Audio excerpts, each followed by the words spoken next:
Hai anak-anak semuanya, Assalamualaikum warahmatullahi wabarakatuh. Apa kabar? Semangat ya, kita masih belajar bersama-sama. Kali ini bertemu dengan mata pelajaran kita yaitu sains. Kali ini kita akan belajar di kelas 5. Bagaimana kabar anak-anak semuanya? Semoga semuanya diberikan kesehatan dan kebaikan dari Allah Subhanahu wa Ta'ala. Kali ini kita sudah masuk di semester genap ya. Nah, pelajaran sains kali ini masih bersama dengan Pak Lukman. Yuk kita mulakan dulu dengan membaca basmalah bersama-sama.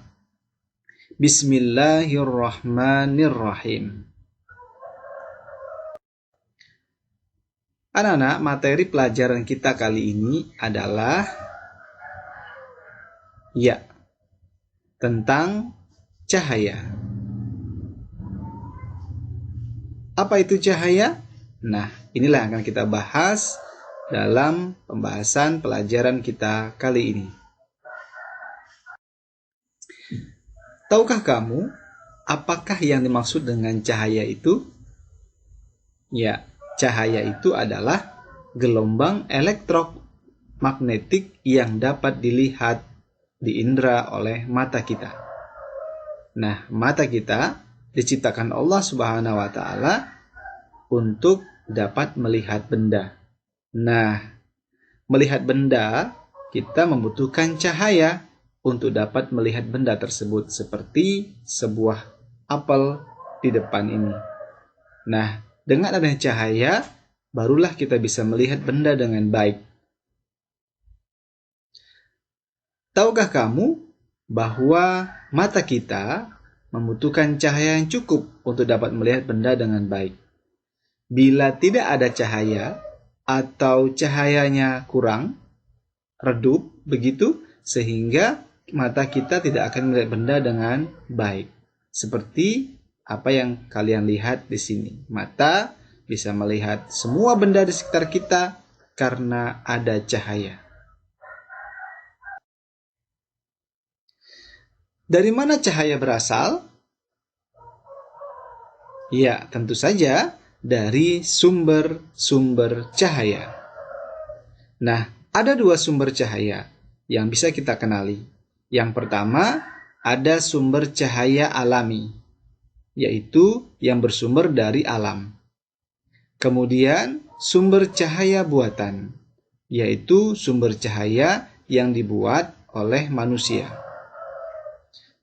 Nah, yang pertama, sumber cahaya alami adalah tentu saja matahari, di mana matahari diciptakan Allah Subhanahu wa Ta'ala sebagai sumber cahaya alam yang terbesar di planet bumi. Maka dari itu, bila waktu siang, kita akan melihat benda-benda semua yang ada di sekitar kita dengan terang benderang. Semua itu karena ada cahaya matahari. Kemudian ada pula sumber cahaya buatan manusia.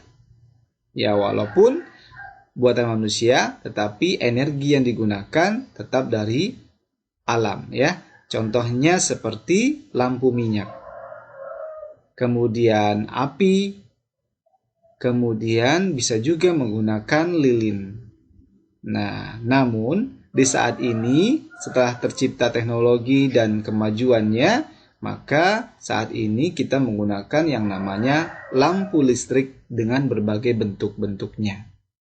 Nah, maka dari itu di saat ini bila di malam hari yang gelap, kita tidak perlu takut lagi karena sudah banyak lampu-lampu yang menerangi kita.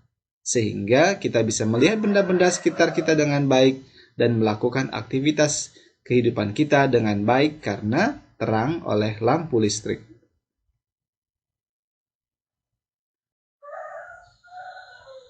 Yuk, anak-anak, kita catat ya, bahwa cahaya memiliki sifat-sifat tertentu. Nah, seperti apa ya sifat-sifat cahaya itu? Yang pertama, sifat cahaya adalah merambat lurus.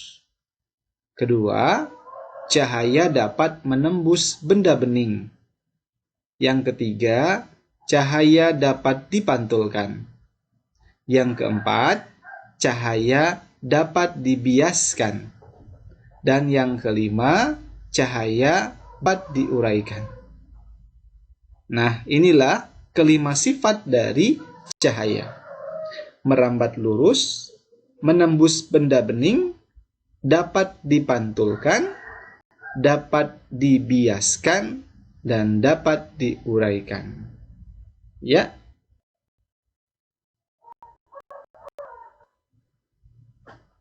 Nah, mari kita bahas satu persatu. Cahaya dapat merambat lurus. Apa maksudnya? Perhatikan gambar berikut ini. Ini adalah seseorang yang sedang menggunakan lampu senter. Perhatikan rambatan cahaya senter tersebut. Terlihat lurus ya? Iya, itulah yang dimaksud dengan cahaya merambat lurus. Atau contoh yang lain bisa kita lihat di sini, bila ada sebuah jendela ya, di siang hari, maka cahaya yang masuk ke dalam rumah kita akan terlihat seperti ini. Nah, kita bisa lihat bahwa rambatan cahaya tersebut adalah lurus. Nah, sifat cahaya berikutnya adalah dapat menembus benda bening. Apakah kalian pernah melihat sebuah akuarium seperti yang dilakukan oleh teman kita ini? Ya, kalian bisa melihat isi akuarium, ada ikan, ada berbagai macam tumbuhan mungkin di situ. Nah, kenapa kita bisa melihat isi akuarium dengan baik? Karena biasanya akuarium dibuat dari kaca yang tidak berwarna alias bening. Nah, karena bening, maka kita bisa melihat benda yang ada di dalamnya. Kenapa demikian? Karena cahaya dapat menembus benda bening tersebut. Atau contoh lainnya adalah biasanya rumah diberikan kaca pada jendelanya. Nah, kenapa demikian? Karena agar memudahkan ketika siang hari, cahaya matahari bisa masuk ke dalam rumah, menerangi rumah kita, sehingga mengurangi penggunaan lampu listrik. Ya, jadi ketika siang hari, cahaya akan tembus ke dalam rumah kita karena melewati kaca jendela yang bening. Nah, anak-anak, namun sebaliknya, bila cahaya dapat menembus benda bening, maka sebaliknya cahaya tidak dapat menembus benda yang tidak bening. Maka dari itu, ketika dia melewati suatu benda yang tidak bening, maka dia akan membentuk sebuah bayangan benda. Seperti di gambar ini. Ya, jadi ketika cahaya akan melewati tubuh adik ini, maka cahaya tidak tembus. Nah, bagian dari tubuh kita yang tidak terkena cahaya, ya, maka dia akan membentuk bayangan. Ya, seperti ini.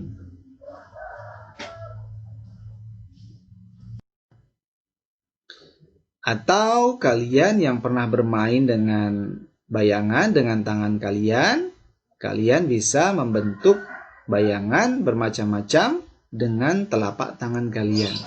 Nah, semua itu karena ada bayangan yang terbentuk karena cahaya tidak menembus tangan kita. Karena tangan kita bukan benda yang bening. Baik, lanjut ke sifat berikutnya. Sifat berikutnya adalah cahaya dapat dipantulkan, yaitu dengan sebuah cermin. Nah, pernahkah kamu bercermin atau berkaca di depan cermin seperti ini? Melihat wajah kita sendiri, apakah sudah ganteng, sudah cantik, atau belum? Nah, kalau kalian melihat wajah kalian di dalam cermin, hal ini dikarenakan cermin memantulkan cahaya yang ada di depannya. Sehingga benda yang ada di depannya lah yang akan dipantulkan oleh cermin tersebut sehingga kita bisa melihat benda tersebut di dalam cermin. Nah, atau kalian lihat benda ini adalah sebuah sepeda motor. Biasanya di sepeda motor dilengkapi dengan yang namanya kaca spion. Nah, kaca spion ini juga sebuah cermin loh. Nah, kenapa demikian? Karena cermin atau kaca pada spion sepeda motor, hal ini dapat memantulkan cahaya sehingga bisa melihat benda yang ada di belakang si pengendara. Sehingga si pengendara bisa berhati-hati ketika membawa sepeda motornya. Apakah ada mobil atau kendaraan lain di belakangnya, sehingga dia tidak perlu susah-susah untuk menengok ke belakang. Ya, sehingga dia tetap fokus menatap ke depan. Ketika dia ingin mengetahui posisi di belakangnya, dia cukup melihat di cermin atau kaca pada spion sepeda motornya. Kemudian sifat cahaya berikutnya adalah dapat dibiaskan. Kalian bisa melakukan percobaan dengan cara mengambil sebuah gelas ya yang terbuat dari kaca, kemudian kalian isi dengan air putih, kemudian kalian masukkan sebuah sedotan. Nah, apa yang terjadi? Maka kita lihat tampak sedotan seolah patah. Padahal sedotannya tidak apa-apa ya. Nah, hal ini terjadi karena ada pembiasan cahaya yang terjadi pada sedotan. Kenapa bisa demikian? Karena ada media yang berbeda pada sedotan tersebut. Ya, ada media udara dan kemudian ketika di dalam air dia melewati media air. Maka antara udara dan air terlihat pembiasan yang berbeda yang bisa kita lihat dari luar gelas. Sehingga seolah-olah sedotan tersebut patah, padahal tidak apa-apa. Nah, inilah contoh bahwa cahaya dapat dibiaskan. Kemudian yang berikutnya, cahaya dapat diuraikan. Nah, apakah kalian pernah melihat peristiwa ini? Ya, ini adalah sebuah peristiwa yang disebut dengan terjadinya pelangi. Nah, tahukah kamu bahwa cahaya itu sebenarnya hanya sebuah cahaya yang berwarna putih, yaitu cahaya dari cahaya matahari misalnya. Tetapi cahaya tersebut bisa diuraikan ya dengan benda seperti ini menjadi 7 warna. Ya, seperti yang kalian lihat di dalam gambar. Ada merah, jingga, kuning, hijau, biru, nila, ungu, atau biasa disingkat dengan Mejiku Hibiniu. Nah, biasanya kan kalau kita lihat pelangi muncul ketika hujan. Nah, hujan karena di situ ada titik-titik air, maka titik air inilah yang kemudian membuat cahaya matahari menjadi diuraikan menjadi beberapa warna tersebut. Ya, maka butiran air hujan di udara yang menyebabkan sinar matahari terurai. Kemudian terjadilah peristiwa pelangi tersebut. Nah, tahukah kamu anak-anak bahwa ada beberapa benda yang bisa kalian gunakan karena memanfaatkan sifat-sifat cahaya yang telah kita pelajari tadi. Ya, apa saja ya? Yuk kita lihat. Contoh pada benda yang pertama ini yaitu disebut dengan loop atau kaca pembesar. Kemudian kacamata, kemudian teleskop biasanya digunakan untuk melihat benda yang jauh. Ya, melihat bulan, melihat bintang, Kemudian ini adalah sebuah kamera. Biasanya digunakan untuk merekam gambar atau video. Kemudian ada mikroskop. Biasanya digunakan untuk melihat benda-benda yang sangat kecil seperti mikroba, bakteri, virus, dan lain-lain. Nah, demikianlah anak-anak, ada beberapa benda yang diciptakan oleh manusia karena memanfaatkan sifat-sifat cahaya. Nah, demikianlah anak-anak pelajaran kita kali ini. Mudah-mudahan menjadi ilmu yang bermanfaat ya. Ingat, tetap semangat belajar walaupun sementara ini kita masih belajar secara daring dari rumah. Tetap semangat ya. Kita sudahi acara pelajaran kita kali ini. Ya, sampai jumpa dalam pertemuan berikutnya. Pak Lukman akhiri. Assalamualaikum warahmatullahi wabarakatuh.